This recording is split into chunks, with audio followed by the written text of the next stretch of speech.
Bonjour et bienvenue dans cette deuxième vidéo de la série Constitution de la matière et consacrée à l'identification d'espèces chimiques. Alors commençons par expliquer ce que l'on entend par identifier. Alors identifier, ça va être reconnaître avec certitude une espèce chimique. Alors il est toujours difficile de reconnaître avec certitude une espèce chimique, surtout si on n'a pas d'autres indications, et d'autant plus avec les méthodes que l'on va utiliser au lycée et dont on va parler dans cette vidéo. Alors, cependant, il est rare que l'on ne sache absolument rien de l'espèce chimique que l'on veut identifier. La plupart du temps, l'identification, elle va plutôt servir soit de vérification, soit pour lever un doute entre quelques espèces chimiques. Donc, on va commencer à expliquer qu'il y a beaucoup de méthodes d'identification. Premièrement, on va présenter celles que vous devez connaître, évidemment. Alors, vous en verrez d'autres en première et en terminale, mais là, celles que vous devez connaître en seconde. Alors, la première, c'est la comparaison de la température d'un changement d'état. La deuxième, comparaison de la masse volumique. La troisième, les tests chimiques. Et la dernière, enfin, chromatographie sur couche mince. Alors, dans cette vidéo, on va juste parler de la première. Alors, comment identifier par comparaison d'une température de changement d'état? Pour commencer, il va d'abord falloir connaître la valeur de référence. Alors, cette valeur de référence, on peut la trouver soit sur une base de données, qu'on va trouver soit dans un livre, soit sur Internet, ou sur l'étiquette de l'espèce chimique. Alors, voici un exemple. Voilà, donc l'étiquette du cyclohexane, et vous voyez qu'on trouve deux valeurs, le F qui est pour fusion, donc la température de fusion, c'est-à-dire le passage de l'état solide à l'état liquide, et le E pour la température d'ébullition, donc le passage de l'état liquide à l'état gazeux.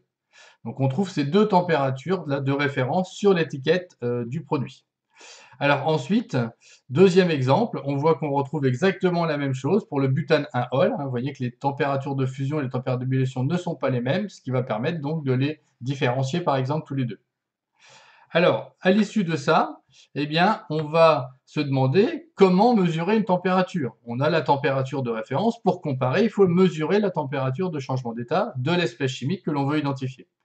Alors pour ça, on va utiliser ce qu'on appelle un banc queue-fleur. Alors ce banc queue-fleur, il a ici une plaque qui va être chauffée et on va partir d'une température d'environ 50 degrés à l'extrémité droite ici pour aller à une température de 250 degrés du côté gauche.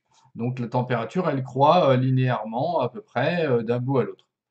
Et la méthode, on va placer le solide ici au niveau de l'index du curseur sur la bande et on va avancer cet index jusqu'à ce que le solide commence à fondre, c'est-à-dire atteindre sa température de fusion. Quand on atteint la fusion, on va aller lire ici la température de fusion, tout simplement. Alors ça, vous avez vu, c'est pour un solide. Maintenant, il y a une autre méthode pour un liquide. On va, cette fois-ci, plutôt suivre la valeur de la température en fonction du temps. Et on va voir que quand on passe, alors c'est aussi valable pour la température de fusion, mais ce qui nous intéresse ici, c'est la température d'ébullition, évidemment, puisqu'on parle d'un liquide, on va voir qu'on observe un palier ici, et c'est ce palier-là qui va nous donner la température d'ébullition. Donc c'est facilement repérable si on trace le graphique de la température en fonction du temps. Alors, voilà les deux méthodes que l'on va utiliser. Et on peut aussi préciser que la méthode dont on vient de parler, elle permet de distinguer un corps pur d'un mélange. Pourquoi? Parce que pour un corps pur, comme on vient de le voir, on obtient un palier. Donc on a l'exemple de l'eau ici. Vous voyez qu'il y a un palier au niveau de température de 0 degré, qui est la température de fusion de l'eau. Par contre, si on utilise un mélange, donc ici on a l'exemple de l'eau salée, on voit qu'on n'a plus ce palier.